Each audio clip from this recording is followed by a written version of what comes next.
My name is Wendy Lai. Good afternoon. You're watching Midday Live. Our headlines for this afternoon.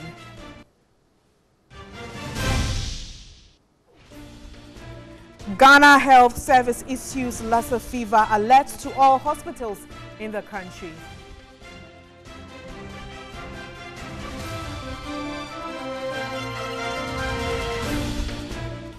Government owes waste collectors in excess of 900 million Ghana cedis.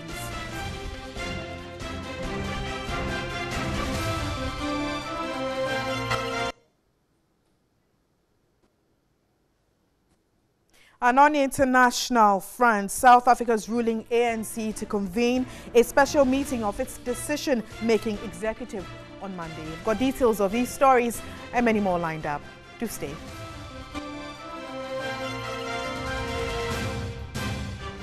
We start with our stories now. We first focus on health, and the Ghana Health Service has issued a Lassa fever alert to all hospitals in the country. According to the Director General of the Ghana Health Service, Dr. Anthony Nsiasari, the disease has spread to neighboring African countries, Togo and Burkina Faso. The Ghana Health Service has noted it has intensified surveillance as people from these countries easily enter and leave Ghana. Lassa fever has killed 31 people in Nigeria out of 300 cases recorded. It has also spread to Togo and Burkina Faso. Ghana in 2011 recorded cases of Lassa fever. Lassa fever, also known as Lassa hemorrhagic fever, LHF, is a type of viral hemorrhagic fever caused by the Lassa virus.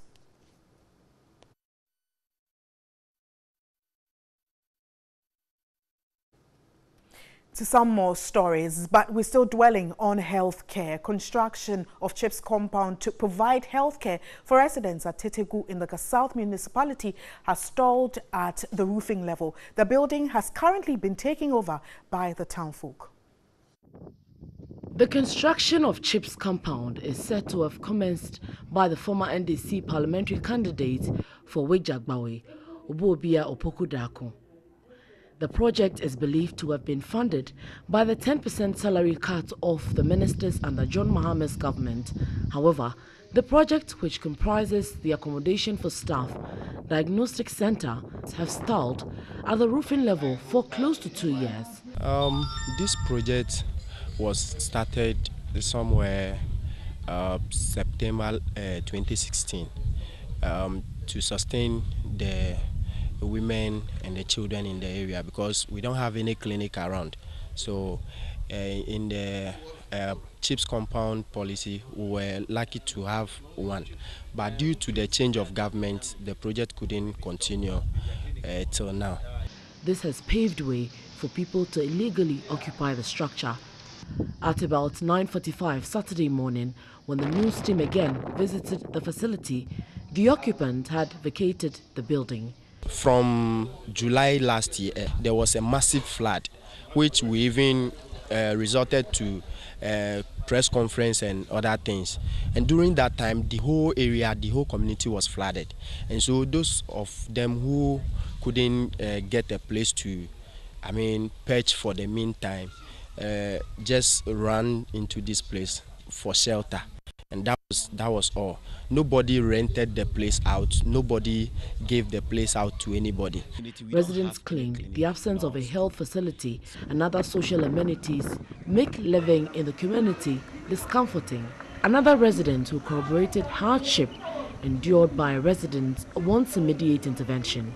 Maunyaga Atukpa is the unit committee chairman for the Oblogo Tetegu electoral area. From the community here up to the junction, there's no clinic at all. So whenever there is a problem, unless we go all the way to the Gansouth Municipal Hospital, which is the Akawe, located at Makati Junction. Deputy Minister for Health Tina Mensah, who is also a member of Parliament for Wejagbawe, claims not to be aware such a facility exists. I never knew there was anything like that. I got to know this through the media.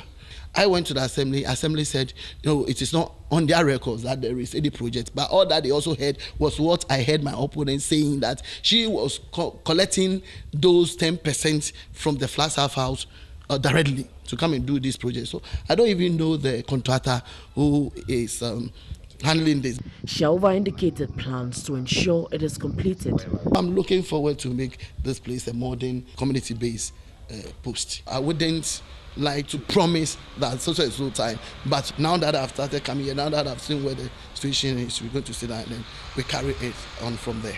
Open defecation coupled with reckless disposal of garbage in parts of Tetegu community is worsening their sanitary conditions. The construction of 20-seater public latrines in 3 areas in the community to end open defecation have also stalled. Stakeholders must ensure completion of these projects to ease the basic health needs of the people of Tetegu community. Away from healthcare, an Accra Human Rights Court on Friday ordered the Electoral Commission to make public all assets and audited statements of accounts of political parties in the country. Political science lecturer at the Kwame Nkrumah University of Science and Technology, Dr. Edward Brinya, told TV3 the move will ensure transparency in how political parties operate. If we look at our political parties, many have received donations and contributions from sources that sometimes is questionable.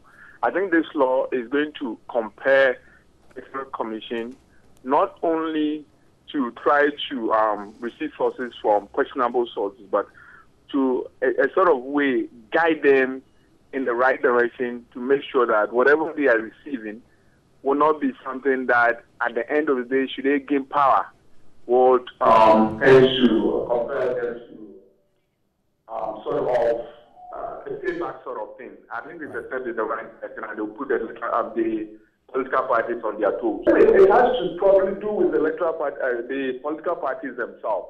Because of how the sources of their contribution, some of them clearly defined, others not clearly defined, others individuals are funding those things. So I should think that the political parties probably were not complying with the requirement to provide that account, or even when they bring it across, it might not be complete. And the Electoral Commission, given the nature of the work that they do, especially when it gets to election time, when they have to deal with so many issues, probably felt that they could turn a blind eye on it. And with the full ruling, it's going to put the Electoral Commission on both, and the political parties themselves will be compared at the time to do the right thing. So let's say a bit longer on this topic and also pick the views of Kweja Emisa Abraham, a lecturer at the University of Cape Coast. Good afternoon, sir, and thanks for your time. Good afternoon, and thanks for having me. Now, are you also of the view that this order will bring about transparency in the running of political parties here in Ghana? Definitely.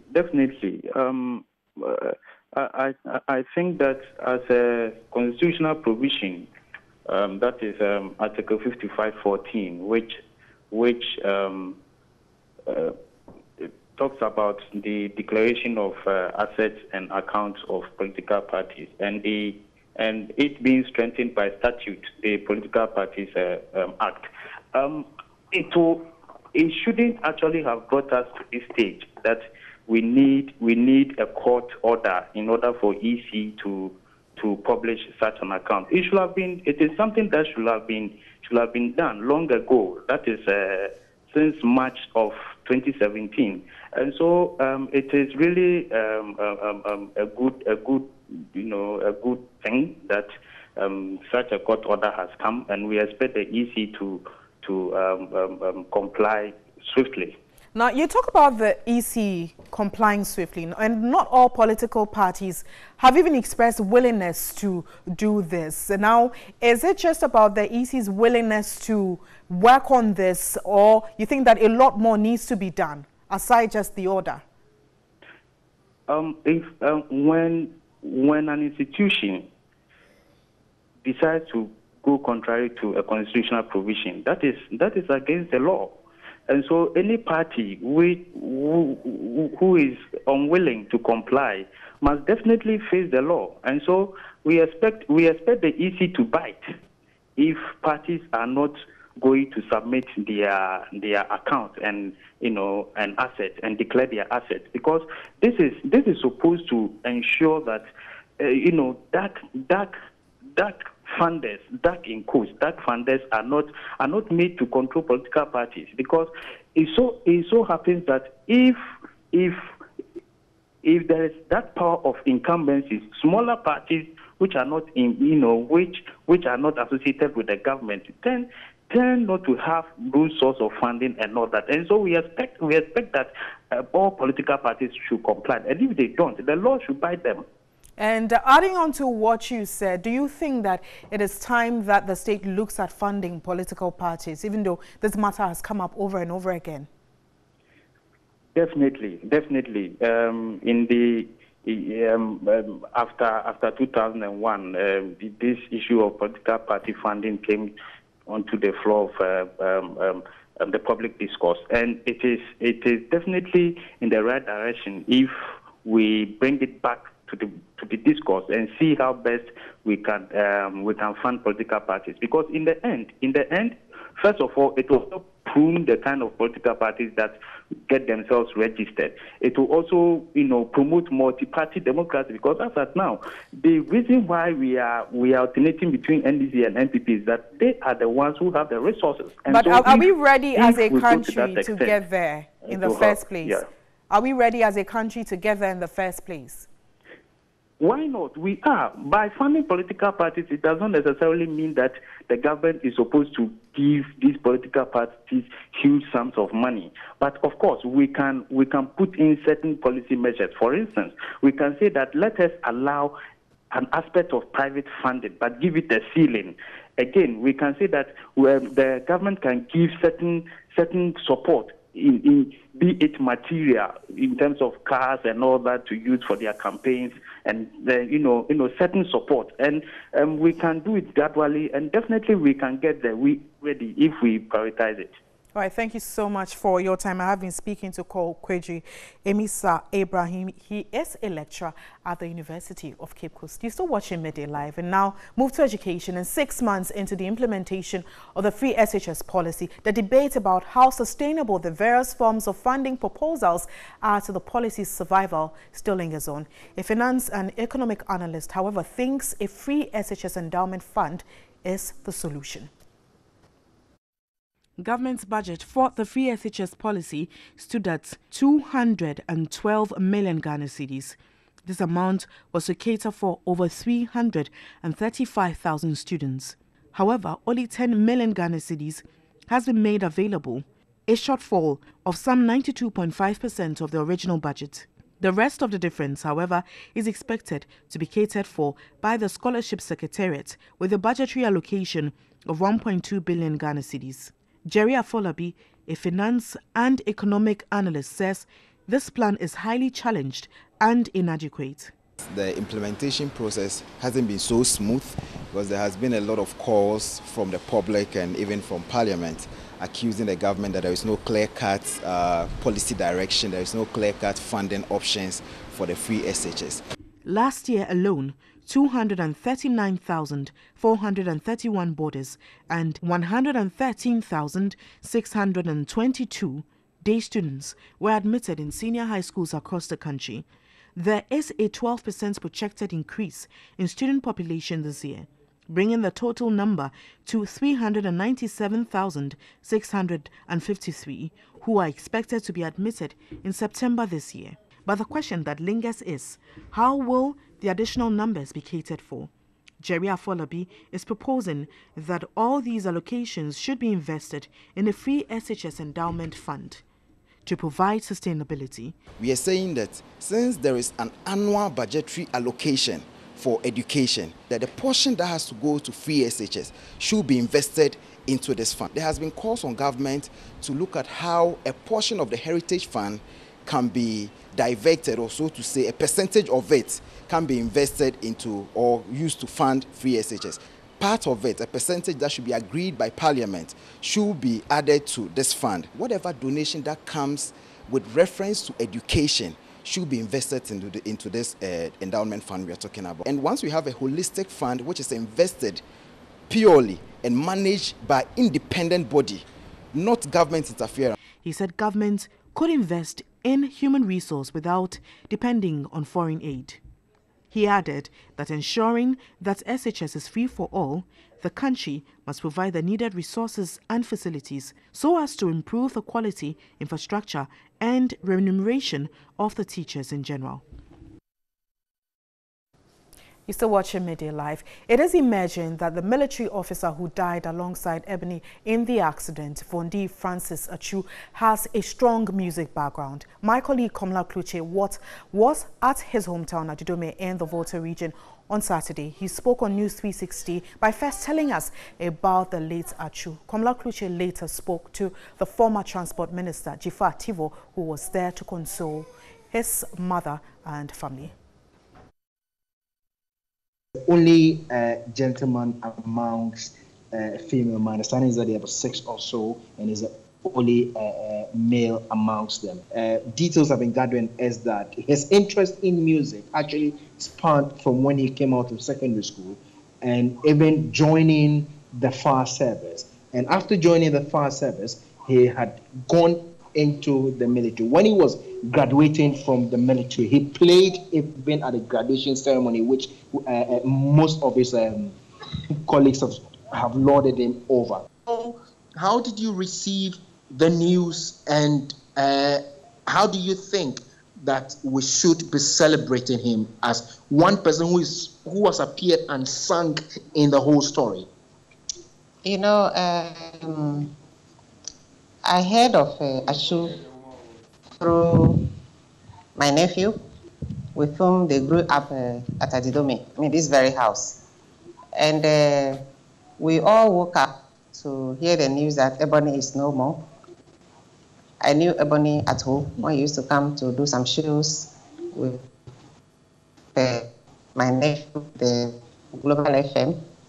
So we all saw that. It was later I got to know that Achu was part of the people who perished in the accident. So today we came over to sympathize with the family, especially his mother. It can be terrible to lose a son, more so a son who you see a lot of prospects in his activities. But there's nothing we can do. We only have to comfort her. And that's what I've been doing, quoting from the Bible.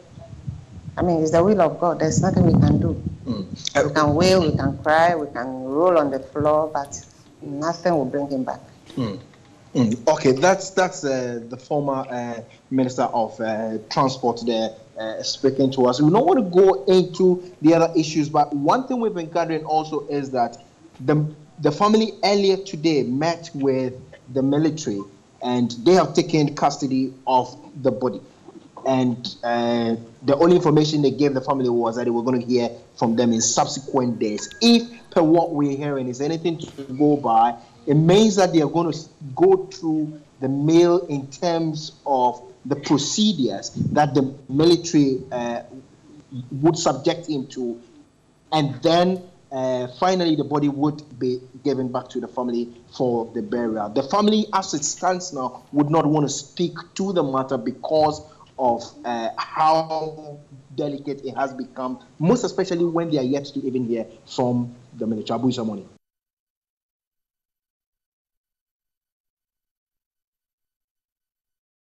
More of the security expert Adam Bona says the lack of indiscipline seems to be creeping into the security services in Ghana. Speaking on TV3's News at 10 program on Friday, the security expert expressed concern over what he calls the domestication of the military. His concerns come on the back of the military denying assigning the late Achu Vondi for guard duties with the late musician Ebony. I would pin it to lack of discipline.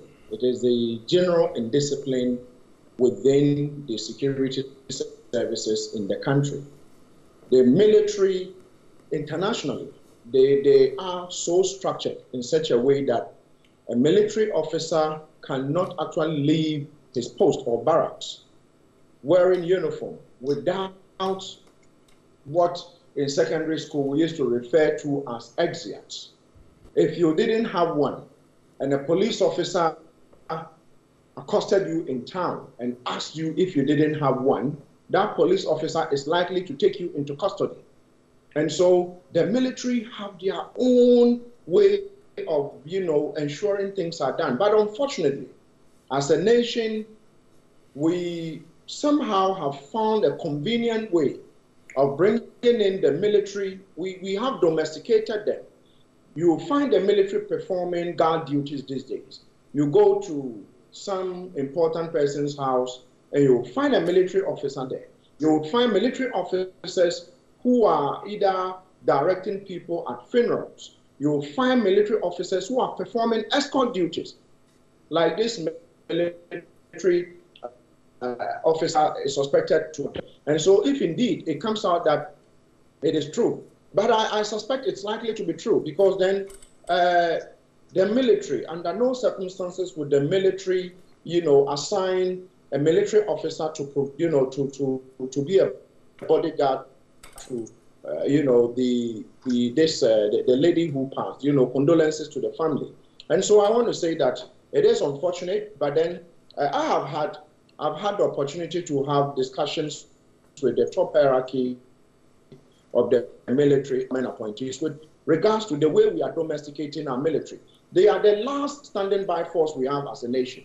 The day hoodlums decide to overrun us as a nation, the nation is arming. And so our only card we have at the moment is the military. And if you look at the way we are misusing the military, any little conflict will draw them into it. And so the military is likely to lose its potency. And when they lose their potency, we are dead as a nation. The way we are domesticating them, I've said it over and over and over again, we are not supposed to do that.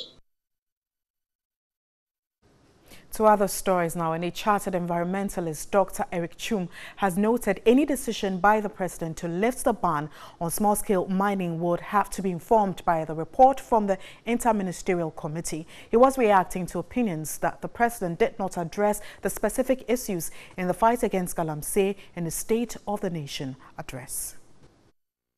The ban on small-scale mining in the country was to help restore the water bodies destroyed by mining. It was also to afford the country to provide capacity and training to these miners and offer government the opportunity to audit mining licenses.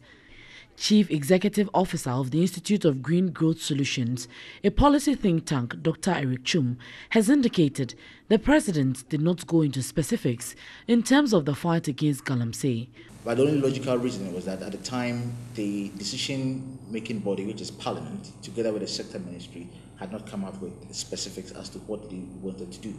So we can only wait until that. We actually have been informed that there's a meeting which will be held between the Parliamentary Select Committee on Lands and Natural Resources and the sector ministry to come up with the final decision on what needs to be done. But again, we need to remember that the decision to lift the ban or to keep the ban for a number of months is based on informed decision. Only 15% of the targets set have been achieved, but the chartered environmentalist believes the country is still on course in the fight against illegal mining. With the introduction of a policy and a program, it takes time to have traction and to get people to change. Because it is not something it might take a whole generation to have the country do proper and responsible mining. The economic value of gold draws a lot of people into the sector. He observed there is no way the government can provide jobs to the illegal miners that will match the economic value of gold. Dr. Eric Chum is of the view jobs can be created for the miners through planting for food and jobs, one district, one factory, and other initiatives. He understands why the ban on small-scale mining has prolonged. The drivers of galamsey are very, very powerful. And if someone makes a huge amount of money, let's give it 2,000 Ghana cedis a month on galamsey, there is no other alternative than that. It's so much that it is extremely difficult to get people out of the business unless you provide alternative livelihoods that make some economic sense to them. Residents of Sabripo in the Katamanso district of the Greater Accra region have expressed worry about the lack of street lights. They lament that they don't feel safe following constant attacks and robberies in the area at night. Sabripo is one of the newly developed communities in Katamanso district. It has a population of about 7,000, which also share borders with Santor and Oyibi.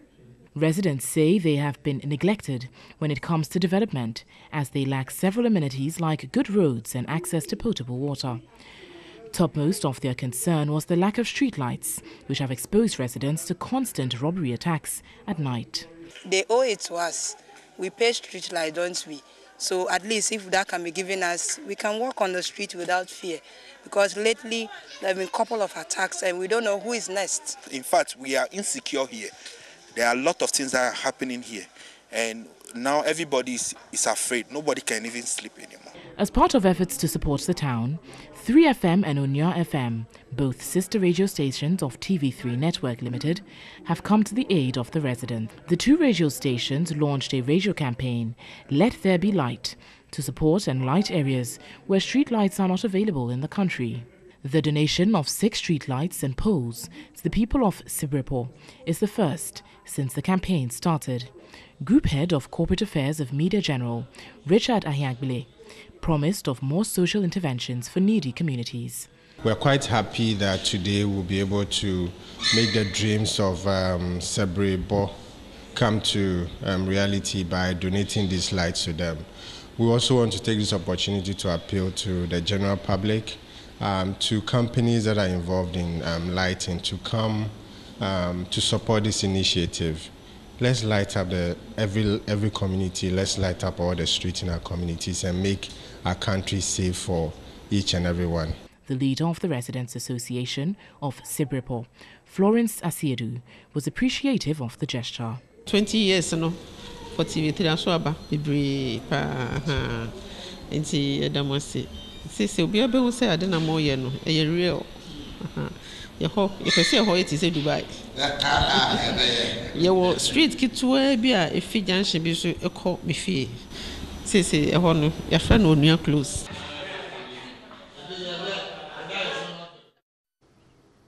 Indeed, media gets results. Remember, you can be part of the Let There Be Light campaign. Just walk into any of our offices, 3FM Unia or TV3, and make your donation.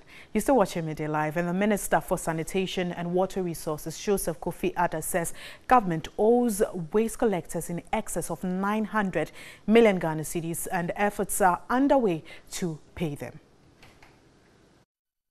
The president, in his second State of the Nation address, said government would devote 200 million Ghana cedis to sanitation, describing as unacceptable the fact that our cities have been engulfed by filth. Apart from the systematic efforts being made to resolve the legacy of inherited debts in the sector, government will spend this year an amount, exceptionally, of 200 million cedis to address the vexed issue of sanitation.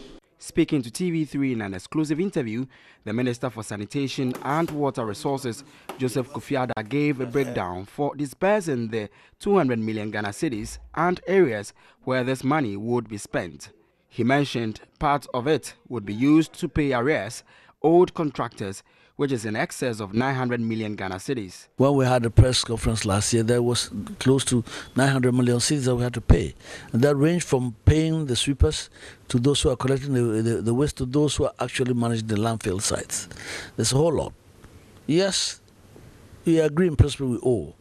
Whether those are bona fide bills or not, we have to interrogate those ones very carefully. The CEO of Tidy Up Waste Management Company says the huge amount owed contractors has resulted in a backlog of waste. As I speak now, we have a huge outstanding bills that is not paid.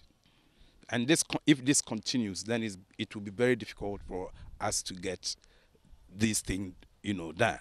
With Accra engulfed by filth, the newly appointed minister has come under intense scrutiny, with many questioning why he has not been able to get rid of filth after more than 1 year in office. It's happened in many places. Ministers have been criticized left, right, and center. That's the name of the game. When you're a minister, you open to the public. So you take that. But once you're focused and you know what you're doing, you smile at that and hope that tomorrow that person will come back and say, oh, I was wrong. But you people never come back to say that. According to him, part of the money for managing waste are still sitting in the accounts of the Ministry of Local Government, and they are making efforts to retrieve those funds. This is Midday Live. We'll be back shortly. Do stay.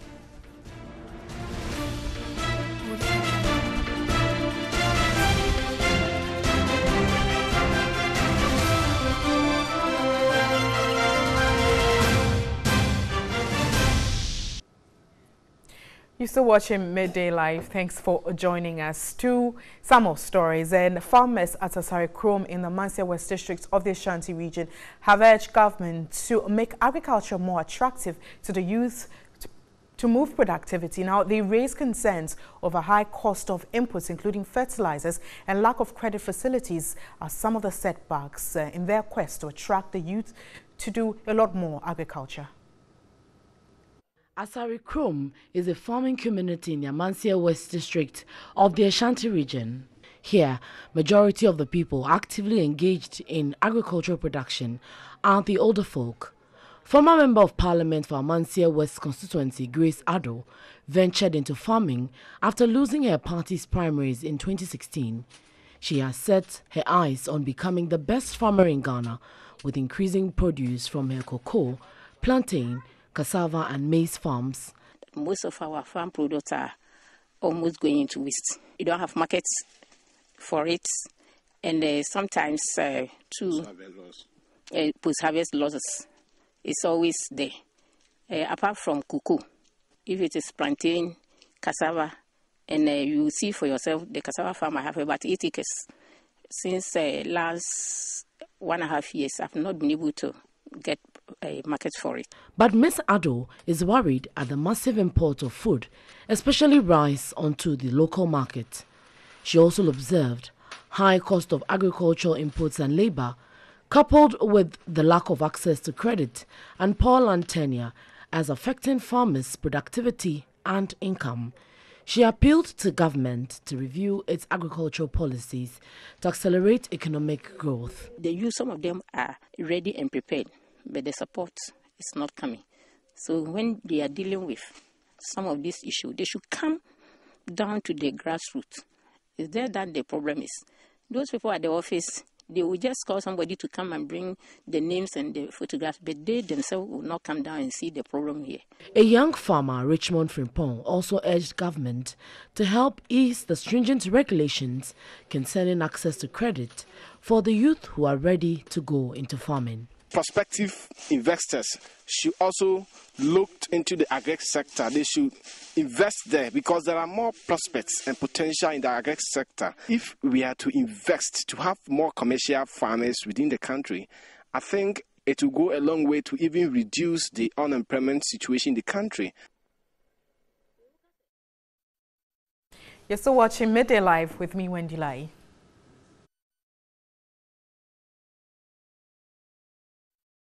And Media General's 3FM 92.7 and Onua FM's 95.1 are marking 2 years since they started operations. As part of the anniversary celebrations, Media General today, Sunday, 11th February 2018, joined the Kodesh Lighthouse Chapel International for a Thanksgiving service. My colleague Kwabna Edujemfi was at the service and has come through with this report. We have a lot of successes to celebrate. We have a lot of anniversaries to celebrate. Last year we celebrated 20 years of TV3. In January we celebrated 2 years of two of our radio stations, which is Onua FM and 3FM. And I'm just grateful and thankful to God for everything that is in my life, in the life of Media General, and I'm sure that those of us who came to church and even those at home feel the same. We can only be grateful to God. I think it's been a wonderful 2 years, particularly for radio. We've done well, we've come in, and the evidence is there for all to see. There are many stations that have come in and have not been able to survive it. We've done our best, we've survived it, we've run campaigns that have been successful. For instance, we've done a Let There Be Light campaign, which many people patronized and made donations. Whenever you reach, a great mark, it's important that you thank God Almighty. So we're here to thank God. And I believe that going forward, our listeners can only get the best from us. Before we want to say thanks to God for having brought us this far.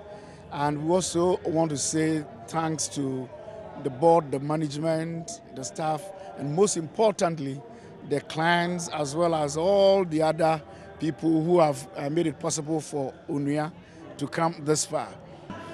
We came on the scene when the radio industry in Ghana was and is still quite competitive, and it means that we had to work extra harder to, own our space. And I think we've done that very well with the help of God and the listeners. We hope that the coming years will be more profitable and will increase in numbers and territory. Whilst thanking God here at Kadesh with a Thanksgiving service, particularly, we owe you, the listeners, a lot. And all we can say is, in fact, keep listening and tune in every time, any day, and be part of our programming. Without you, we can't do it. In Jeremiah chapter 1, verse 11, the Bible says that God asked Jeremiah, what do you see?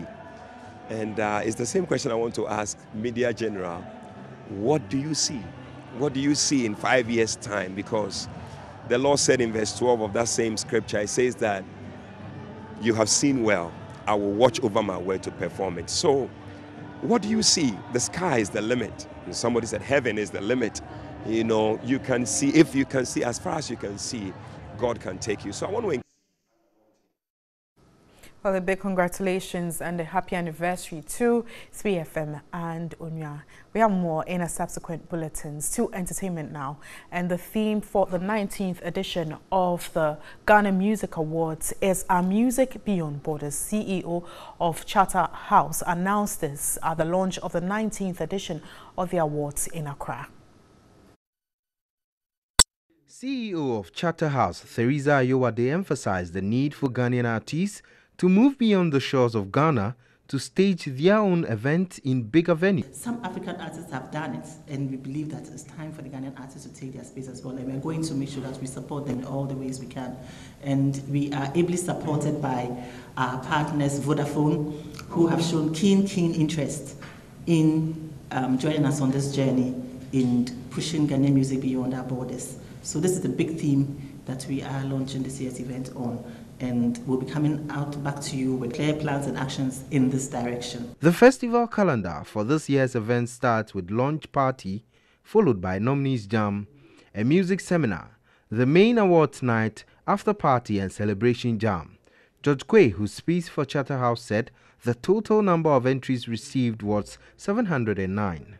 72.8% were delivered online and 27.2% hand-delivered between 1st of January 2018 to 31st of January 2018.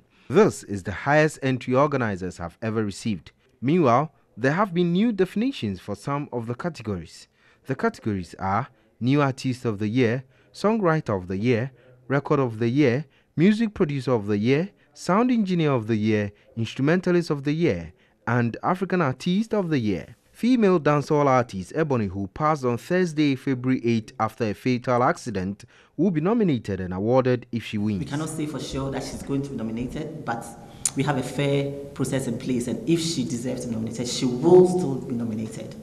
And if she deserves to win, based on the processes that we've laid out, 40% public, 30% board, 30% academy. If she emerges a winner in any of the categories she's nominated, because her works still fall in the year under review, she will be given her award if she wins.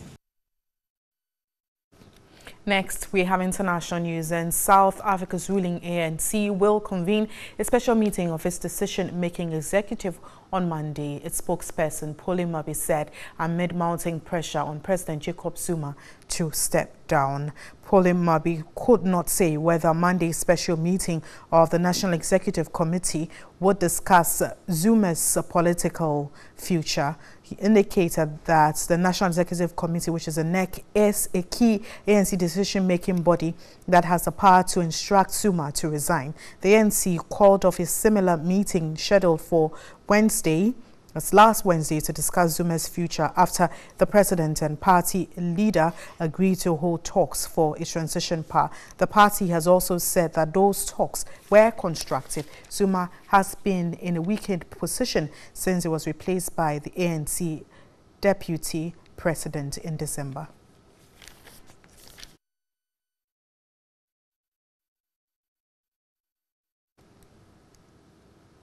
And that's all for this afternoon. Do love and live and love. Enjoy your Sunday. I am Wendy Lai.